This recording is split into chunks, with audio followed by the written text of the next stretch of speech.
my track was the children's, and I thought it was going to be like outside near a home and all, but we went to a church, and it was the Camp Dream, and we walked in, and it was loud. All the kids were out of their seats. It was in a gym, this really big wooden, well, it wasn't wood, it was like concrete floor, and like none of the kids were listening to the adult up there, and so I was like, uh-oh, we're all gonna die. But then I met the workers, and there was a Mr. Larry, a Brother John, and a Ryan that was at the camp. And so that kind of was funny. And so the Larry acted just like our Larry.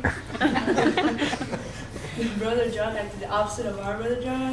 And the Ryan, I don't know how to describe him. But the first day, every little kid wanted to touch my hair. They were like, "What'd you put into your hair? It's standing straight up!" And so they loved my hair. And by the second day, the only kids that would hang around me were the little 6 or 7-year-old girls. And so that was, I don't know. But there are 2 children's groups, one with a Cody and then one with Kristen as the group leaders, and I was with Cody, and he's pretty cool. And what happened was, I didn't know what God wanted me to do during this time, but as the week went on, I realized that these kids, most of them don't come from good home lives. Most of the kids would ask, "Why don't my parents like me?" Or, "You are nicer than my dad or my mom." And so we skipped 4th of July and went to a park, which I got to talk to this guy named Ernest, and he's cool, and I actually played football with him, and I do not like football. And so that took me out of my comfort zone. And what happened was, as the week went on, I realized that I don't want to be the person who gives people to the homeless. I don't want any special needs. I want to work with kids, because the kids, they really opened up my eyes, and I realized that I wanted to help kids come to know Christ, like I did with this one little kid.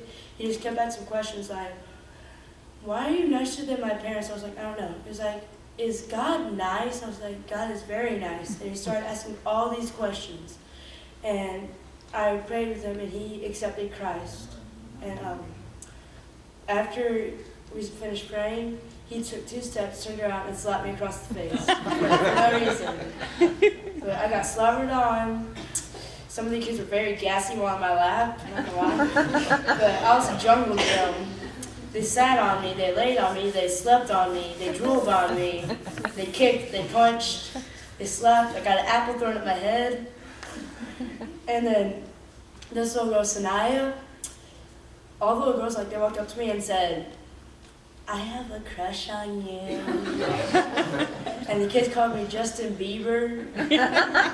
They called me Shark Hair. They called me all these weird names.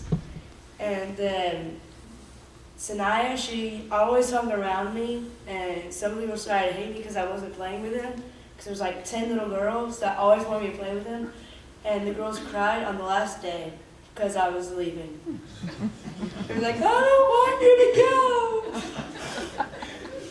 And so God really opened up my eyes to children, because now I know that children need God, because some kids, their parents don't treat them right.